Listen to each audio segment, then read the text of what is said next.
Hello, good morning, everyone, and a hearty welcome to the November 2016 edition of the newly launched GIS Conversations webinar series. And our first session is on 3D mapping for facilities. I'm Anjusha, and I'll be your host for today's webinar. So I'm happy to see that we have a great mix of participants registered for this webinar, ranging from local government, commercial, and business partners joining us today, and not to mention our guests from overseas as well. So we look forward to interacting with all of you as this program progresses. So before I start, just some quick housekeeping guidelines. So firstly, this webinar is being recorded and it will be available by the beginning of next week or earlier. So you'll be sent an email that includes the link to the recorded webinar. And it can also be found at the landing page of the GIS Conversations program on the Esri Singapore website and also the Esri Singapore Facebook page. So do feel free to visit us and give us your feedback on how the program was or what are the new areas that you'd like to look at. Now, while this webinar is happening, please feel free to send us your questions to the questions panel and we'll address them at the end of the session. And finally, we'll have a wrap up at the end of the seminar with some quick announcements on the upcoming programs as well. So let's start with a quick introduction to Esri and for the benefit of our friends who are joining us for the first time. So Esri is a market leader in geospatial solutions, and for the past 40 years, we've been providing cutting-edge spatial solutions to the rest of the industry, ranging from local government, defense, commercial, and others. So Esri has always envisioned that the power of spatial technology is in its ability to explore spatial relationships and explore these relationships and patterns to solve business problems and create new value regardless of 2D or 3D or real time, which is why it's among the few IT companies who've managed to survive more than 5 tectonic shifts in the IT industry, ranging from client server to web to mobile or IoT technologies. So here at Esri Singapore, we are the Singapore-based entity that supports the in-country clients with implementation and training since 1981.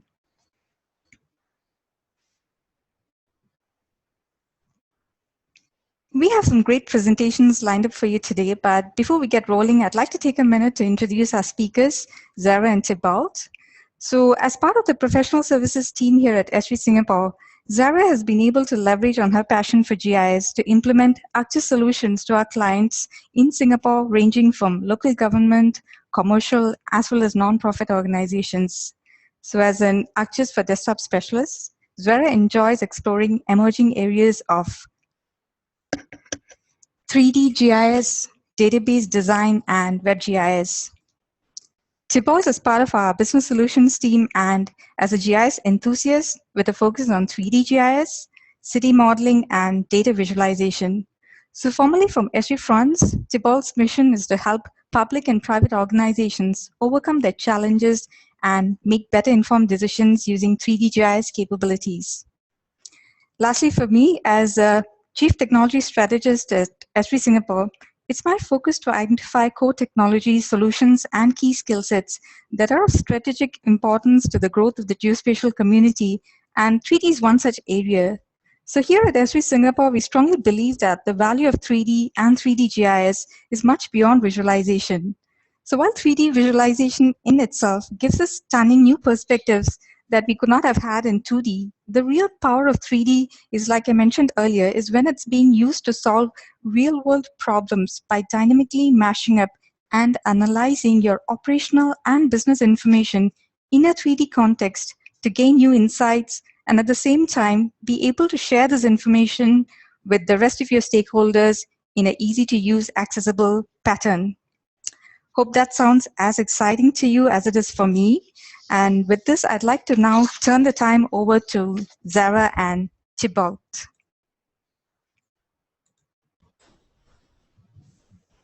Thank you, Zara.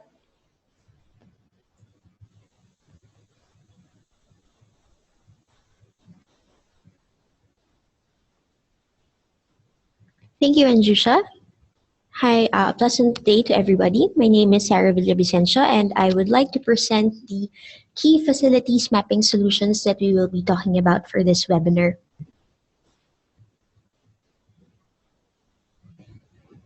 Okay, so we will be looking at mapping your portfolio through looking and quickly assessing property performance at all map scales. We'll also be identifying properties with highest growth potentials and improving sales with highly attractive 2D and 3D visualizations for this first facilities mapping solution. After that, we will be integrating your facilities data through streamlining information, product creation, and sharing. And we will also look at improving staff productivity and how to deliver faster decisions. So not just integrating your actual facilities data, but also improving your existing workflows and staff productivity processes in line with that particular process. And finally, we will be enabling dynamic operational awareness so that you can create fast decision making in terms of disaster mitigation and risk management. And finally, for our final facilities mapping solution, we will be looking at patterns and trends and further performing analysis on them. So we will be identifying investment and competitive advantage opportunities, improving operating costs and sustainability planning, and finally, we'll be detecting and mitigating risks as well through different analysis workflows, looking at indoor and outdoor facility analytics. So with no further ado, let's now proceed with our first facilities mapping solution, which is mapping your portfolio. Let's first have a look at the common business problems that we would like to solve in this particular solution. First is there is definitely a loss of revenue due to gaps in visibility of space needs and projections for floor plate density for your different facilities located everywhere within just one site or several sites all over the world, and vacancy rates at all scales rather. Second is there is a added cost of work order management and preventive maintenance due to incomplete information on your portfolio management. And then finally, there will be underutilized spaces which can contribute to rising costs instead of adding to revenue and business value. So the outcome or the business outcome gain that we would like to have by applying this particular solution is to increase yield returns via your lease management insights and space utilization. So we would like to increase cost efficiencies, occupant productivity, and satisfaction, customer satisfaction, and of course, increase your revenue and generation via this particular solution set. So with that, let me turn you over to my colleague Tibu for some demonstrations on different key industries for this first solution offering.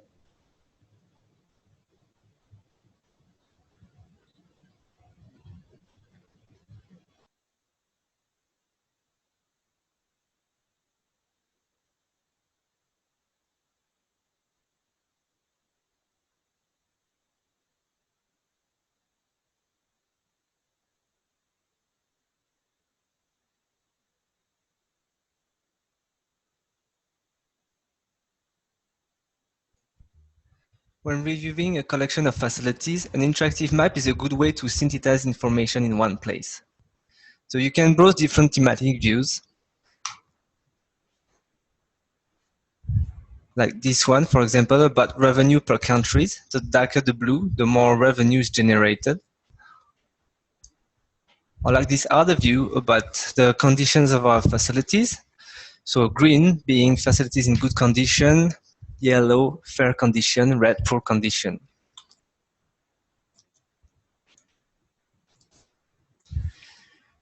So the third thematic view, still referring to our facilities conditions, helps us compare per countries the revenue generated versus required maintenance cost. So the size of the cylinder represents the value of a facility, and its color shows the total maintenance cost needed which is also repeated by the label. So if we look at this particular example, for instance, Poland, we can see that we generate a high revenue from this country. So if we look at the cylinder, we can see that this particular asset, for example, has a high value and has a high repair cost. So it's probably a good place to invest in maintenance because I'm generating good revenue, and I can go from poor to good conditions by investing at this particular location. And if we compare with this example in Tunisia, I can see that I'm not generating much revenue from that country.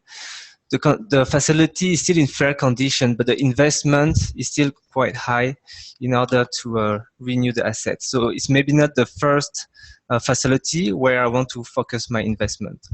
So we can view the information we need to make informed decisions, but we can also visualize recommendations based on internal statistics, directly highlighting where it may be worth to invest.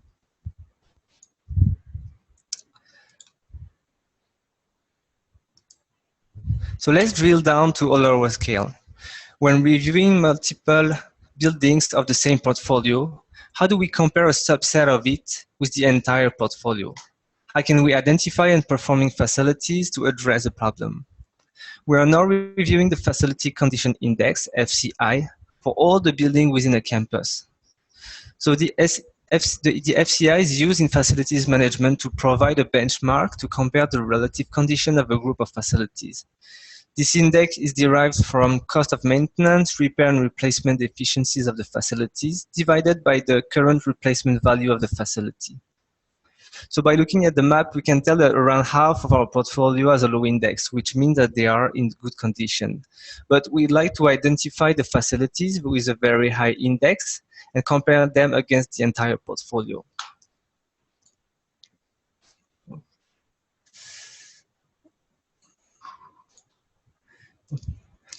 So in order to do that, we are going to run a predefined query selecting building with high index. So the selection shows 3 buildings. We have 1 building over here, and then 2 buildings, 1 and 2. So in total, we have 3 facilities with a very high index. So I'm able to compare the FCI index for the entire portfolio with the FCI index for the selected buildings.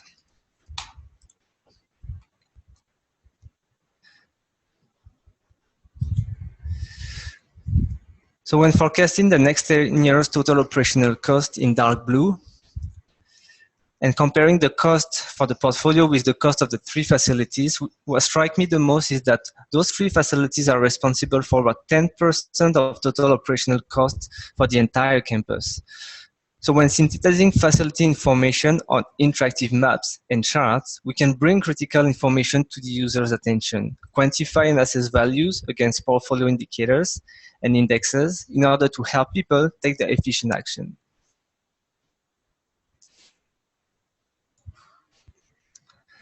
Managing a portfolio is not just about existing facilities. It's also about designing and planning for future developments.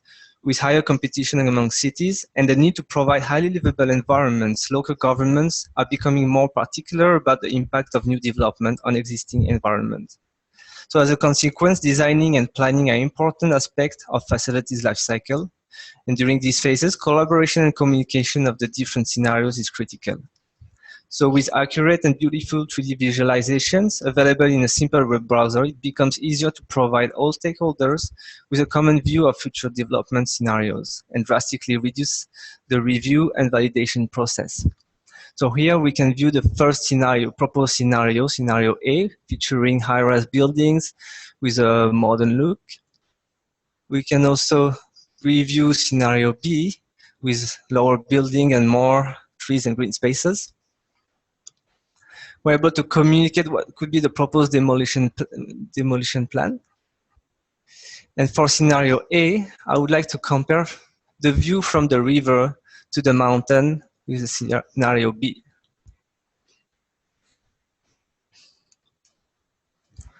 Now, as a project manager, you sometimes have to get a quick and recent snapshot of facilities under construction for inspection, inventory, visualization, and communication, or to help stakeholders and customers review ongoing construction of a new development without going to the actual site.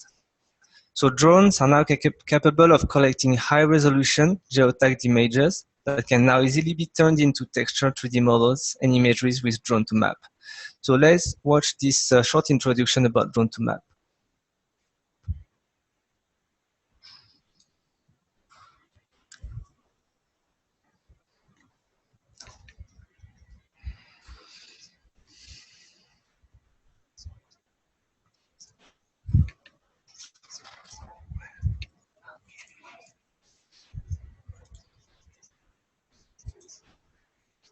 GIS users have found the promise of drone footage to be too good to be true. Getting that drone data into a GIS and making it work for you can be a complicated endeavor. It doesn't have to be complicated anymore. Drone to Map for ArcGIS is the easiest way to transform a drone from an image capture device to a powerful productivity tool.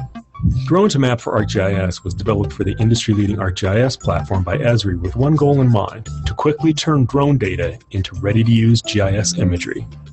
Drone to Map for ArcGIS integrates the entire workflow, from post-flight to the final imagery product. No more third-party applications for image processing, analysis, and sharing. Instead of going into the field multiple times, get it in one pass by checking your drone data before you return to the office. Automatic defaults allow you to build stunning information products faster than ever before. Point clouds, mosaic datasets, 3D meshes, and orthomosaics. View 2D imagery in 3D from any angle. Drone to Map for ArcGIS. What will your drone do for you?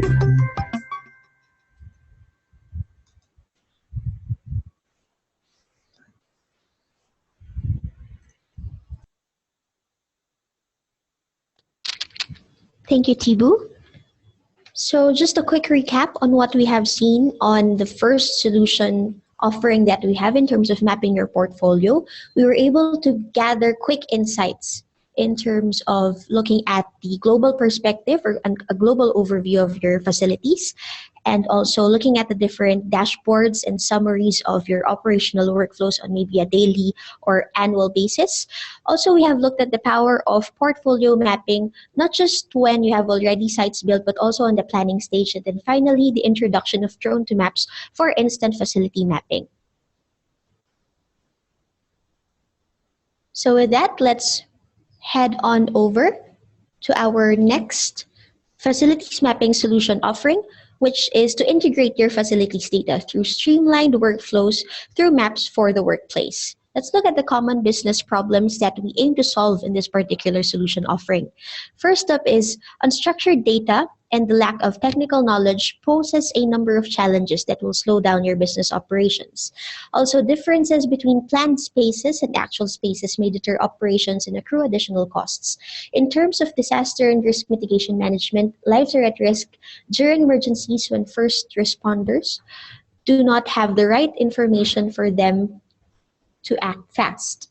And finally, critical infrastructure is at risk when maintenance operations are carried out without full information on related assets. Now, the business outcome that we would like to gain out of this particular solution is to better prepare ourselves in terms of response planning and have an improved maintenance operation through optimized maps with real-time data and data integration workflows. Also, we would like to increase our workspace productivity, cost efficiency, reduce response times, and optimize our tasks.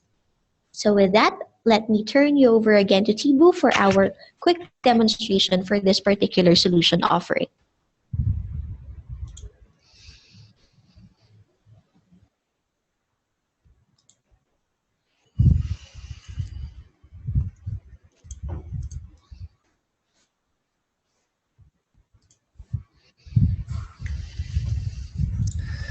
So many facilities are documented by CAD and BIM files. The problem is that CAD and BIM only gives information about one facility or even just part of it. So we want to bring these files to ArcGIS because it allows us to have a more comprehensive view of our facilities. It also allows us to add any type of attribute information to our 3D models, which means that our engineering facility data and our business data can now live and interact together, and that we can manage, visualize, and analyze all aspects of our facilities within the ArcGIS platform. So if you want to import, for example, your CAD files to ArcGIS, there are multiple options. You could just use the Add button over here, and then choose Add Data and point to your CAD file. You could also just drag and drop the file directly to the map. And you could also use the CAD to geodatabase geoprocessing tool that will import all your CAD files into one geodatabase. So what is it going to be imported? You have 5 feature classes per type of geometries. In CAD, you can draw in one layer or multiple layers different type of geometry. So ArcGIS is going to organize all the annotations, points, polyline, polygon, and multipatch in 5 feature classes. All the blocks that are defined in your CAD file will also be imported as a specific feature class. So now I'm going to just import one feature class using the feature class to feature class geoprocessing tool. So voila. So I'm going to select my CAD file. Inside this CAD file, I will just choose the polyline, where usually most of the drawing is reflected.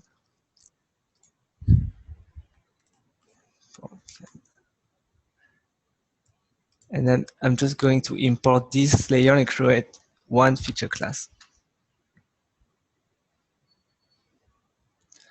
Okay. So you can see that I've imported all the drawings. Now, what I would like to do is to apply a definition query to this particular layer.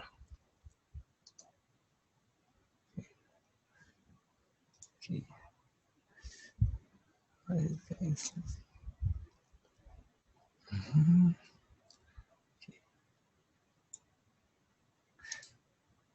So I'm going to go to properties, and I'm going to add my definition query. So the objective is to only display what features the layout of this particular floor, so only the walls, the columns, and I'm going to remove all the other drawings. I can easily, I'm going to apply now an extrusion. Let's say that I know that my walls are about 3.5 meters high, and I can quickly get a simple visualization, 3D visualization for my CAD drawing. So now this is an example with a little bit more work. You could achieve this kind of visualizations. Once published over to the web, you can share it internally or with your stakeholders.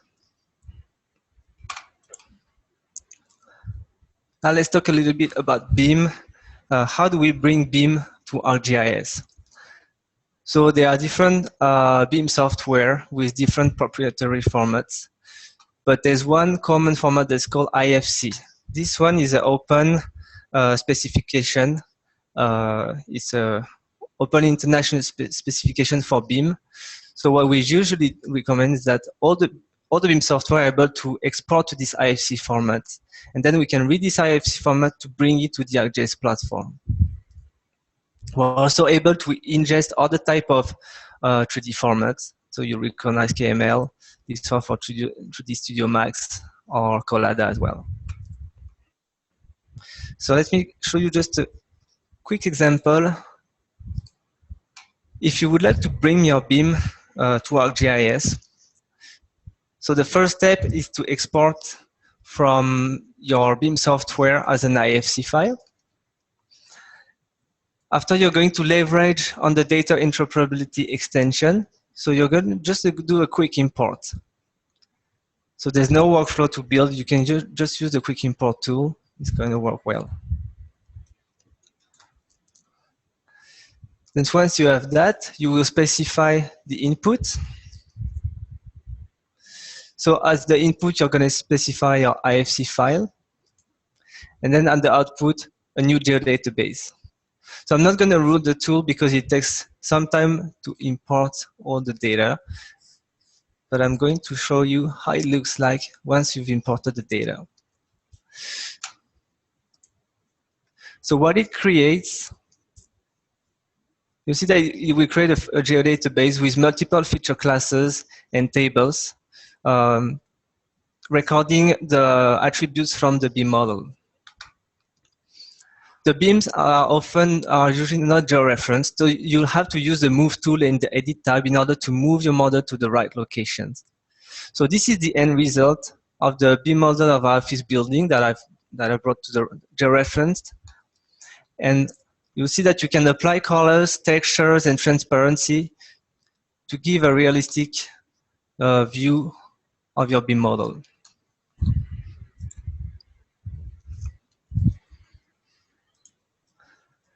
So now we are going to talk about integrating sensor data. So sensors embedded in built environments are increasingly being used to monitor systems and track facilities utilization. In this example, we are tracking the occupancy of office cubicles, sorry. So vacant cubicles are represented in green and occupied in yellow.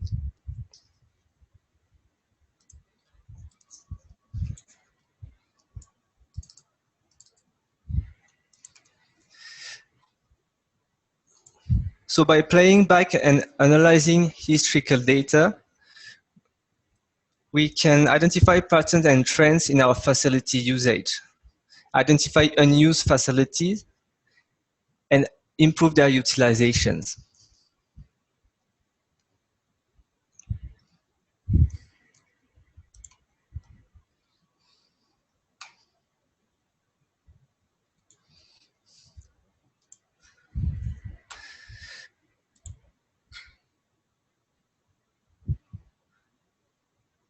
Okay, so let me share with you now this web scene, which is an example of indoor and outdoor navigation.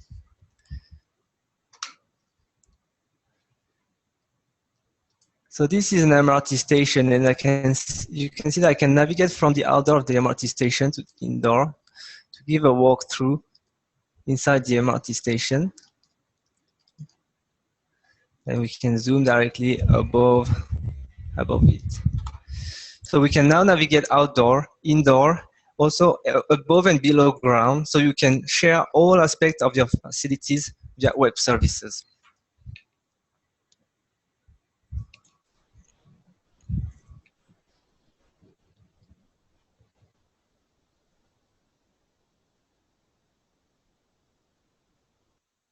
Much, Thibaut.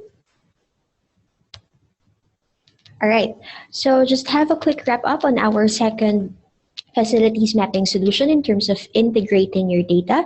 We have looked at two very specific and easy workflows to work with in terms of bringing your data in. So most of the companies actually have already CAD files and BIM models that are already existing for their different sites and different facility portfolios that they have. So you can easily bring that over and convert them into GIS geodatabase feature classes with ease and import them immediately by batches.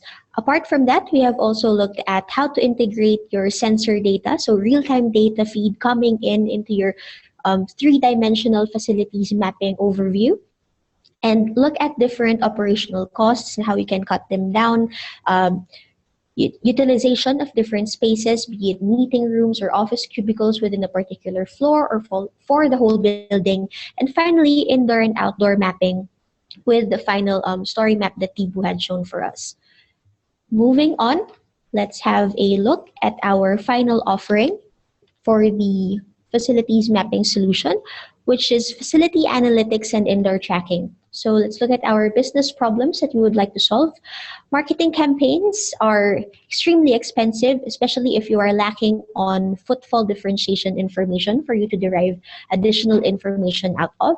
And opportunities are lost without mobility monitoring. So we would like to make use of the different analysis tools and workflows which are focused on facility analytics for both indoor and outdoor spaces to improve returns from focused service offerings. So we'll be leveraging on these existing analysis tools and workflows to look at existing patterns and trends and maybe establish relationships on our business data through this particular solution offering. So again, let me turn you over to Thibaut for our demonstration for this one.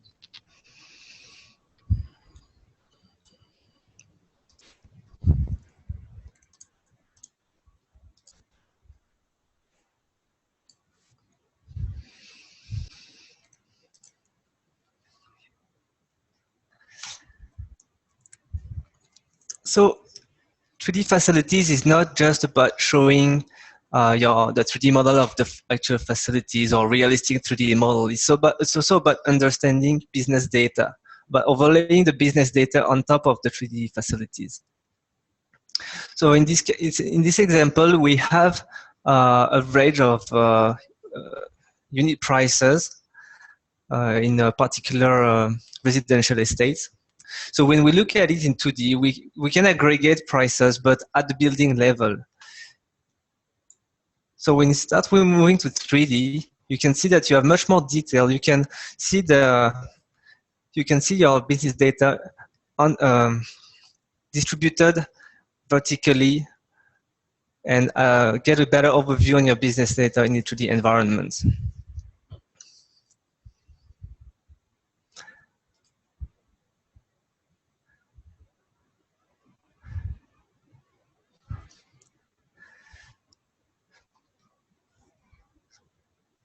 So let's talk a little bit more about indoor analytics. So this is the 3D mapping of a mall. So it's not just about mapping the layout of the mall, see the different shops. In this example, the mall wanted to understand the customer traffic to see where customers were stuck or in which part of the mall customers were not visiting the stores. We have this example. In order to do that, so we have the layout of a particular shop. So we can see the different areas inside the shop. And what has been done is that we use indoor tracking in order to track the path of the customers during a certain period of time. The idea was trying to make sense of those data. So just looking at the path, it is difficult to understand the pattern and trends. But when you start displaying density, then you start to have better overview, a better understanding on areas, let's say, where you have a high traffic and areas with very low traffic, which could help you to for example, change the layout of the store to bring some traffic to not frequented places and help you to understand the behavior of your customer or your space users.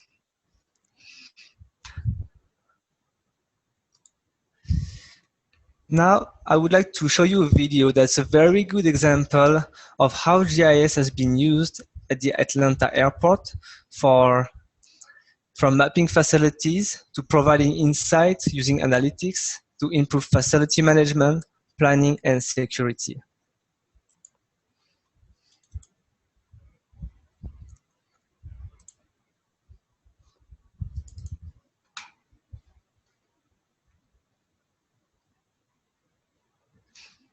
Developments in web scenes and ArcGIS runtime, please welcome Craig McCabe.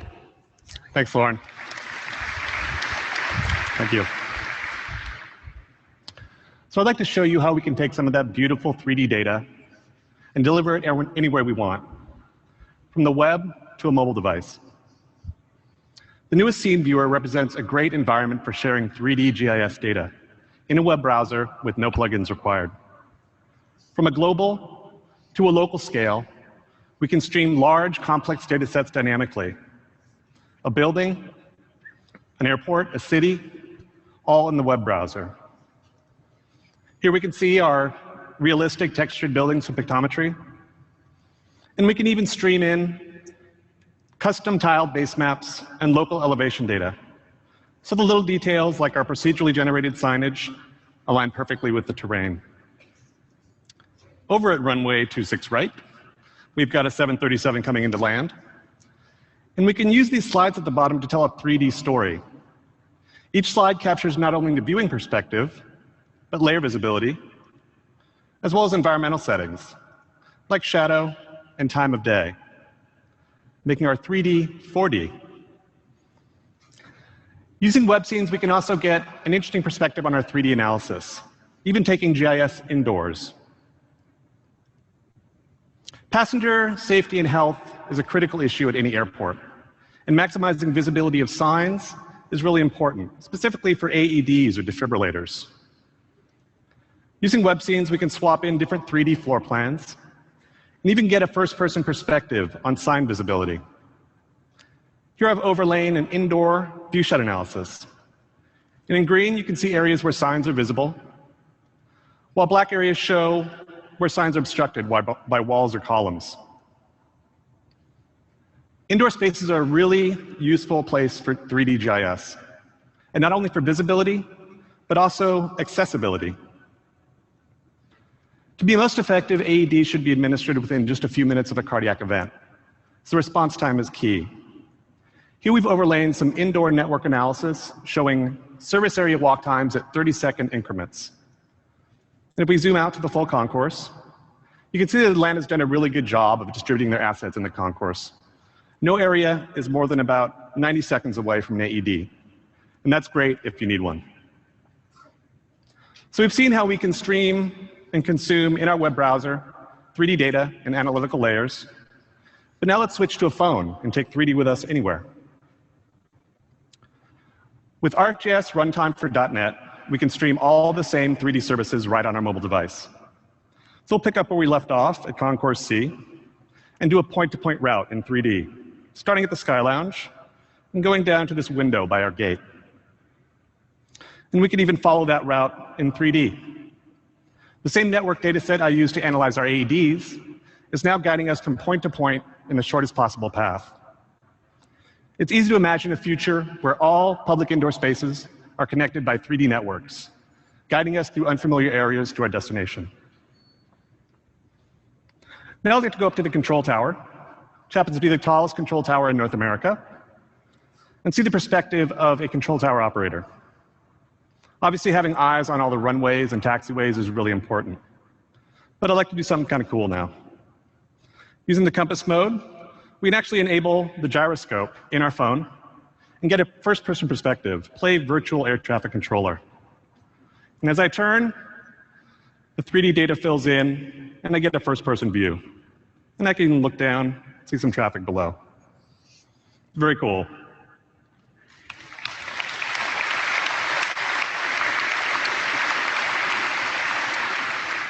So streaming all this content on your phone is great, but sometimes you have to unplug. So now we're switching to ArcGIS Runtime for Android, and we'll do some live, disconnected viewshed analysis. So I've loaded some custom tiles for our imagery in a tile package, as well as a surface model for all of our airport structures. We have our existing tower in the orange, and now I want to place an additional tower to handle a future expansion on the south side of the airport. I can just place a point, and using the slider, create a dynamic viewshed surface at any height. Not only that, I can change the location and get instant feedback. Pretty cool.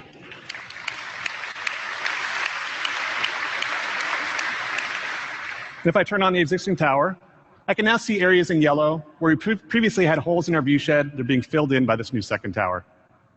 So it's 3D spatial analysis on a phone. So that's 3D web and mobile GIS. And with Pro, web scenes, and runtime, we can now deliver 3D everywhere you need it.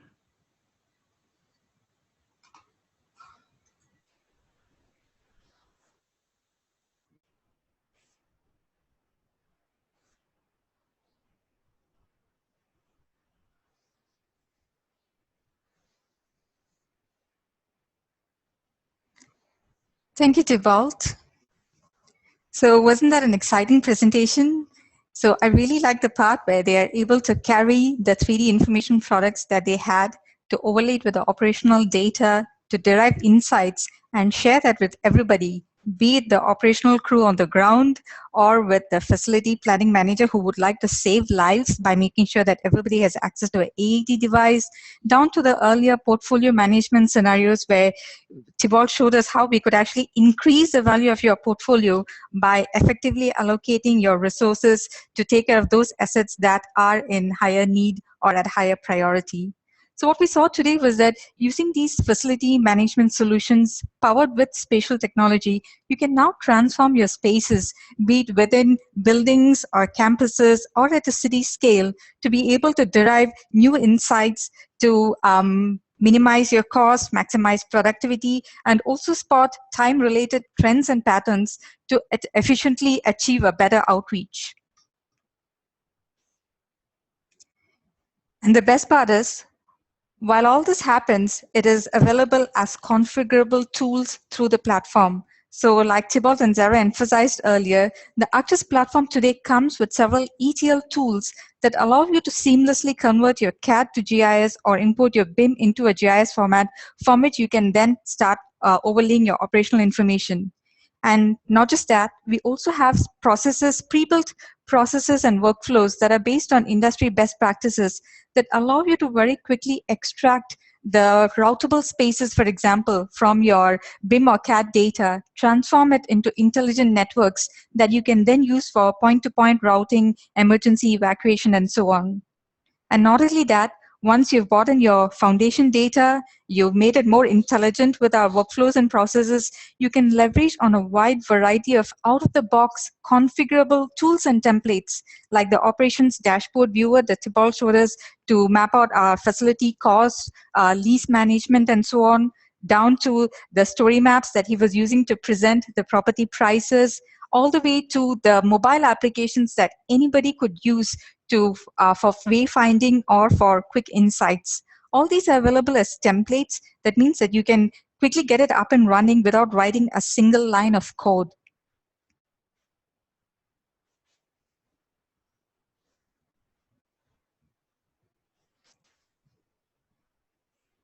And the best part is today, you can actually rapidly enable yourself by adopting this paradigm of configuring first and customizing it second.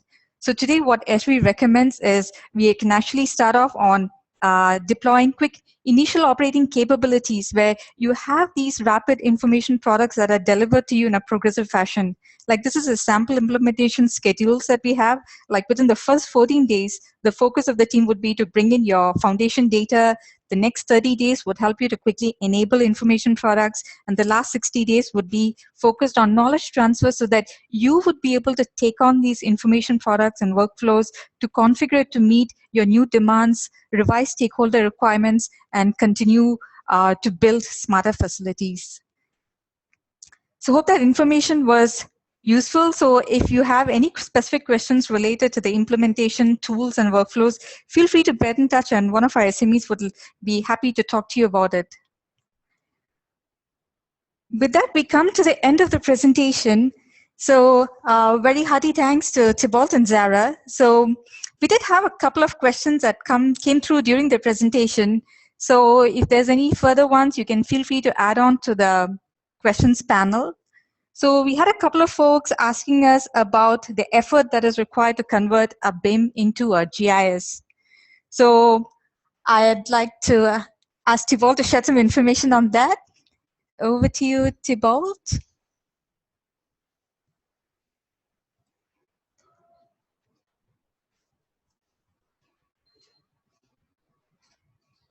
Oh, sorry, I'll probably take that for Thibault. So the thing about the BIM information is that, so today when you look at a BIM model, it actually contains a lot of information. So one BIM file could typically be about a few hundred GB and so on. So when we talk about integrating that into facilities, what we look at is the business outcome that we want.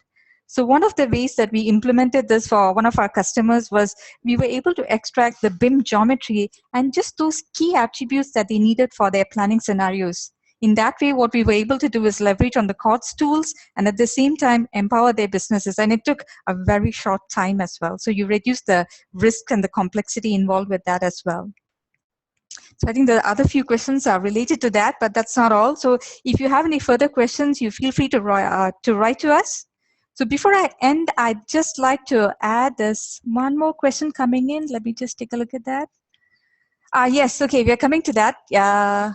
The question is also regarding the webinar recordings. Yes, it is going to be made available online. And before I get to that part, just a quick reminder that this is the first of the series of webinars. We're going to be having several other webinars that are coming up. The next one will be on real time, followed by data exploration on insights. We'll have on drone to map, and of course, the big data geoanalytics as well.